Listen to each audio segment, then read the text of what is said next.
pagi anak-anak ibu semuanya. Apa kabar? Sehat? Alhamdulillah. Baiklah, ketua kelas tolong disiapkan terlebih dahulu ya. Waalaikumsalam warahmatullahi wabarakatuh.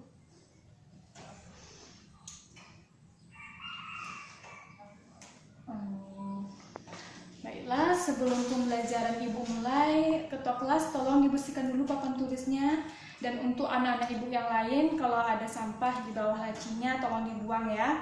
Setelah itu silahkan duduk ke tempat duduknya masing-masing. Oh iya juga, ini mejanya kayaknya agak miring ya, tolong diluruskan ya. Baiklah, kalau semuanya sudah, silahkan duduk ke tempatnya masing-masing. Baik, sekarang ibu mau absenkan satu persatu ya. Siapa yang tidak hadir pada pagi hari ini?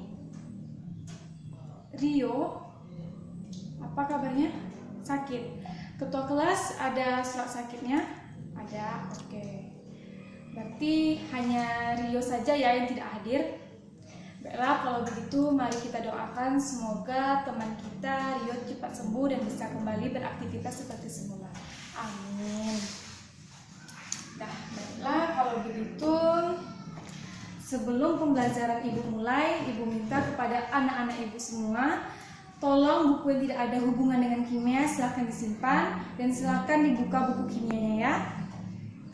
Sudah? Oke, kalau begitu sekarang ibu mau bertanya nih kepada anak-anak ibu semua. Ada yang tahu ini simbol apa? Ayo tunjuk tangan. Iya, Trinur? Karbon? Yakin? Oke, betul. Nah, kalau ini simbol apa? Ada yang bisa jawab? Natrium, betul. Kalau ini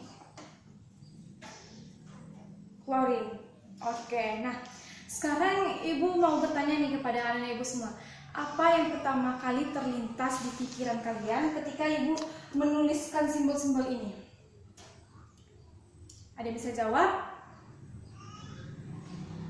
Oke, Zaki silahkan. Ya. Oke, jadi ketika ibu menuliskan simbol-simbol ini pasti pertama kali kalian itu simbolnya kan. Nah, setelah kalian lihat simbolnya, yang pasti kalian pikirkan itu adalah itu simbol apa? Itu gambar apa? Bukan begitu? Ya, berarti kurang lebih seperti itu kan yang ada di pikiran kalian semua. Nah, berdasarkan pembelajaran kita pada minggu kemarin, kan ibu sudah menjelaskan tuh mengenai penamaan senyawa organik dan juga perbedaan senyawa organik dan juga anorganik kan. Nah, kalau begitu berdasarkan penjelasan ibu kemarin di muka bumi ini kan kita terdiri dari beragam macam kan, ada manusia, ada hewan, ada tumbuhan, dan juga ada unsur-unsur kimia. Nah, bagaimana cara kita membedakan antara unsur yang satu dengan unsur yang lainnya? Yaitu kita harus mengetahui namanya terlebih dahulu, bukan begitu? Nah, begitu juga dengan unsur-unsur kimia. Unsur-unsur kimia itu ada beragam banyak jenisnya di dunia ini. Nah, untuk membedakan unsur yang satu dengan unsur yang lainnya, ya kita harus tahu nama-nama unsur tersebut. Nah, kalau unsur, kan kita bisa melihat penamaannya yang ada di tabel senyawa periodik. Nah, bagaimana dengan penamaan senyawa? Ada yang bisa menjawab? Nah, kalau untuk penamaan senyawa itu ada aturan. Nah, kalau biasanya ya, penamaan senyawa itu dia itu mengikuti aturan internasional, yaitu aturan dari UPAC. Adapun kepanjangan dari UPAC itu adalah International United Pure and Applied Chemistry. Nah, sampai di sini paham anak-anak ibu semua? Ya, jadi pentingnya kita mengetahui nama dari unsur, yaitu kalau kita pengen mendalami pembelajaran kimia, kalau kita ingin pandai belajar kimia, ya kita harus tahu atau kita harus paham penamaan dari kimia. Baiklah.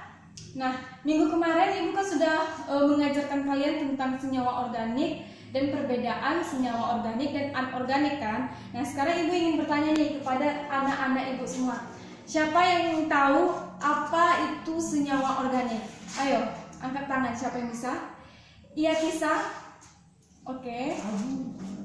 Oke, betul. Jadi senyawa organik itu adalah senyawa yang komponen utamanya itu karbon yang mengikat atau hidrogen. Nah sekarang ibu mau tanya lagi nih sama Tisa, apakah atom karbon itu hanya mengikat atom hidrogen atau bisa mengikat atom lainnya? Berarti bisa ya mengikat atom lainnya. Nah coba kamu sebutkan atom-atom lain yang bisa diikat oleh atom karbon. Ya, oke betul. Jadi ada nitrogen, kemudian ada sulfur dan lain sebagainya ya. Nah sekarang senyawa organik itu kan berupa makhluk hidup kan. Nah di dalam tubuh makhluk hidup senyawa organik itu berupa apa? Ada yang bisa jawab? Iya Titin? Makromolekul, betul. Nah jadi senyawa organik itu di dalam tubuh makhluk hidup yaitu berupa makromolekul. Nah makromolekul ini dia terbagi-bagi lagi menjadi biomakromolekul. Sekarang siapa bisa menyebutkan contoh dari biomakromolekul? Ayo tunjuk tangan. Iya Nisa silahkan. Oke, betul. Ya, jadi contoh dari biomakromolekul itu ada karbohidrat, ada protein, dan juga ada lemak. Nah, berarti kalau begitu ibu anggap pembelajaran minggu kemarin kalian sudah paham ya semuanya. Baiklah, kalau sudah paham, sekarang kita masuk ke pembelajaran selanjutnya.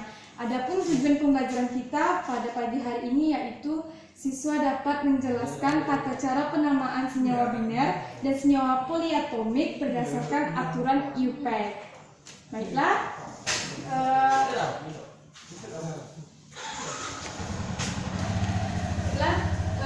anak-anak ibu semuanya, tolong semua ya perhatikan ke depan. Oke, nah sekarang kita masuk ke penamaan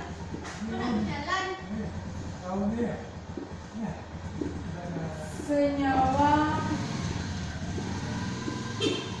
anorganik. Nah, pada penamaan senyawa anorganik itu terbagi menjadi dua, yaitu ada penamaan senyawa biner dan ada penamaan senyawa poliatomik. Nah, sekarang kita pertama masuk ke penamaan senyawa biner. Nah, adapun penamaan senyawa biner itu adalah penamaan yang terdiri dari dua unsur yang berbeda. Nah, penamaan senyawa biner ini dia terbagi lagi menjadi dua. Itu ada senyawa logam dan non-logam, serta ada non-logam dengan non-logam. Nah, sekarang kita masuk ke senyawa logam dengan non-logam dulu ya. Nah, sekarang siapa yang bisa menyebutkan apa itu senyawa logam dan apa itu senyawa non-logam? Siapa yang bisa? Iya, Mutia.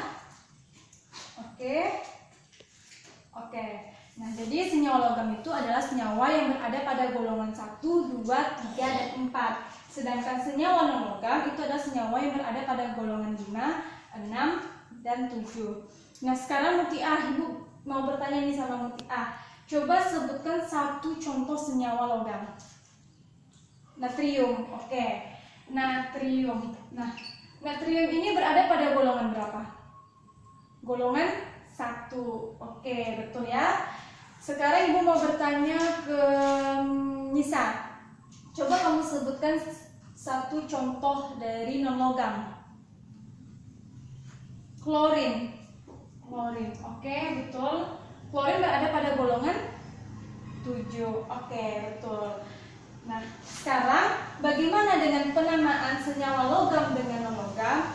Nah, adapun penamaannya yaitu logam berada pada pertama, kemudian diikuti dengan non-logam, baru diberi akhiran ida. Jadi penamaannya itu logam diikuti dengan non-logam,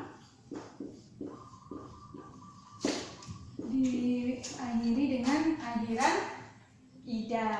Nah, jadi penamaannya itu adalah natrium klorin ditambah ida. Jadi namanya adalah natrium klorida. Nah, sekarang ada lagi pertanyaan, Bu, bagaimana kalau misalnya unsurnya memiliki muatan yang lebih dari satu? Nah, kalau untuk unsur yang memiliki muatan yang lebih dari satu, nah, Ibu buat contohnya ya. Contohnya FeCl3. Nah, kalau seperti ini, adapun jumlah atom unsurnya itu kita tuliskan dengan tulisan Latin. Nah, sekarang Ibu contohkan ya. Nah, ini kan ada contohnya FeCl3. Nah, di sini Fe sebagai logam, kemudian diikuti dengan non logam, diberi akhiran ida. Nah, karena si besi ini dia ini memiliki muatan ada 3, berarti penamaannya yaitu besi 3 klorida. Nah, jadi seperti itu ya. Sampai sini paham anak-anak ibu semua? Paham ya? Oke, kalau gitu sekarang kita masuk ke senyawa non-logam dengan non-logam.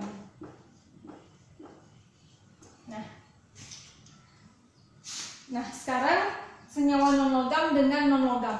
Bagaimana dengan penamaannya? Yaitu non-logam pertama diikuti dengan non-logam kedua, baru kita kasih akhiran ida. Nah, Ibu langsung kasih contohnya ya. Contohnya yaitu CO2. Nah, di sini C non-logam, O juga non-logam. Nah, bagaimana penamaannya?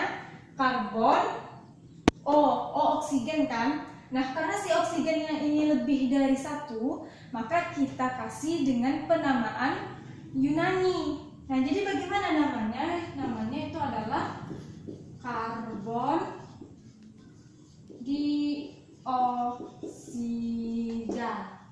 Nah, jadi untuk anak-anak ibu semua, kalian wajib menghafal penamaan Yunani. Nah, di bukunya sudah ada kan penamaan Yunani. Nah, coba kalian lihat ya. Nah, dilihat. Nah, kalau 1 itu mono, kalau 2 itu di, kalau 3 itu tri, 4 tetra dan seterusnya. Jadi kalian harus hafal penamaan Yunaninya. Nah, sampai sini paham anak-anak ibu semuanya? Oke. Nah, sekarang ibu mau bertanya nih sama anak-anak ibu. Di sini ada contohnya natrium klorida. Nah, natrium klorida ini kalau di kehidupan sehari-hari itu apa namanya? Ada yang bisa tahu? Ya, silakan Trinur. Betul. Nah, jadi natrium klorida ini kalau di kehidupan sehari-hari itu garam dapur ya. Nah, sekarang ibu mau tanya lagi nih. Kalau karbon dioksida di kehidupan sehari-hari kita apa? Ada dalam proses apa gitu? Siapa yang bisa jawab? Ya, Yola, silahkan. Betul. Jadi karbon dioksida ini dia itu ada dalam proses pernafasan kita. Jadi kalau kita bernafas itu menghirup oksigen dan melepaskan gas karbon dioksida. Nah, baiklah, kalau sudah paham, kita lanjut ke penamaan poliatomik ya. Penamaan poliatomik.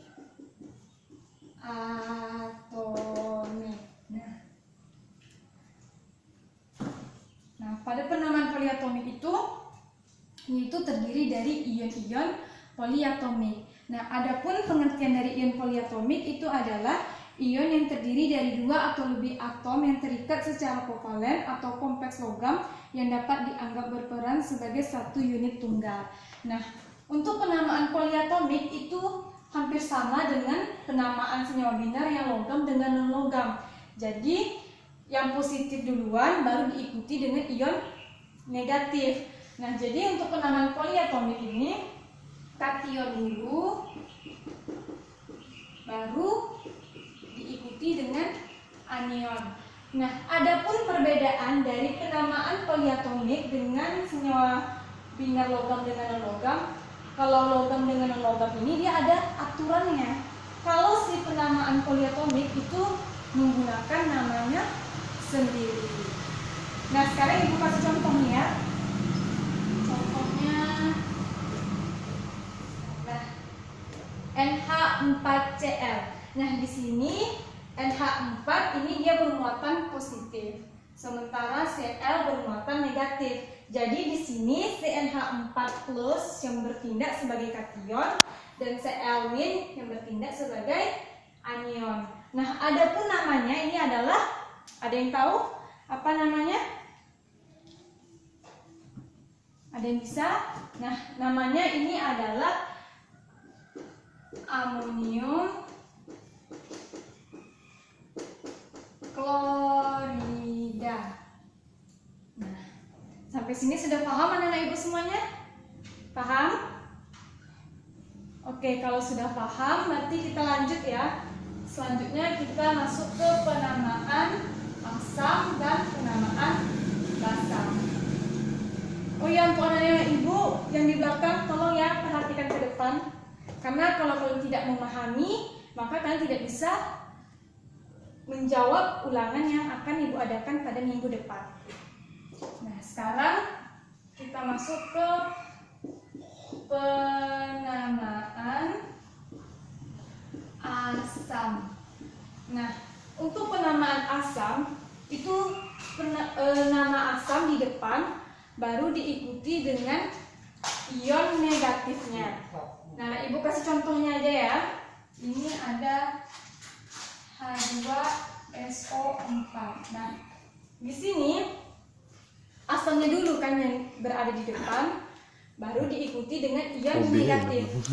Nah, adapun penamaannya yaitu asam sulfat. Nah, sampai sini paham? Oke, kalau gitu kita lanjut ke penamaan basa.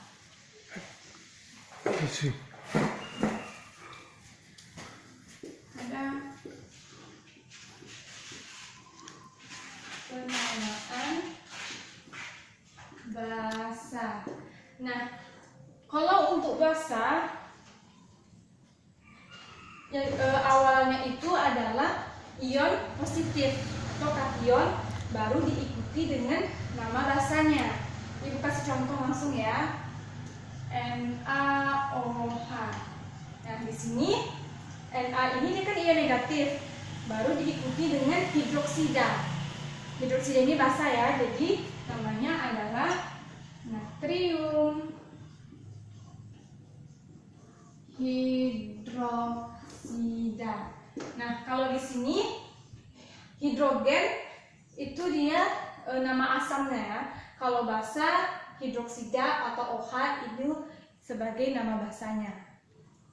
Oke, sampai di sini sudah paham anak-anak Ibu semua? Tidak ada yang mau bertanya? Kalau ada silahkan Ibu kasih waktu. Tidak ada? Baiklah, kalau tidak ada, sekarang Ibu yang akan kasih games ke anak-anak Ibu semuanya. Nah, di sini Ibu sudah mengundi nama-nama kelompoknya ya. Jadi nanti silahkan kalian duduk di kelompoknya masing-masing. Nah, nanti Ibu kasih waktu kurang lebih 15 menit untuk kalian berdiskusi. Jadi bagi yang belum memahami tentang pelajaran ini, silahkan bertanya kepada temannya yang sudah paham. Tapi ingat, diskusinya nggak boleh ribut, harus tetap tenang ya. Nah, nanti setelah 15 menit Ibu akan memberikan kalian pertanyaan. Satu kelompok itu Ibu tunjuk satu perwakilan. Misalnya nih, kelompok 1 Ibu tunjuk Yurike sebagai perwakilannya. Nanti Yurike yang akan menjawab pertanyaan Ibu. Begitu seterusnya ya. Baiklah, silahkan duduk di kelompoknya masing-masing. Ketua kelas ya, buat aja undiannya, terus bagi-bagikan ke temannya. Ya. Baik, silakan diundi, kemudian silakan duduk di kelompoknya masing-masing ya. Ibu kasih waktu kurang lebih 15 menit.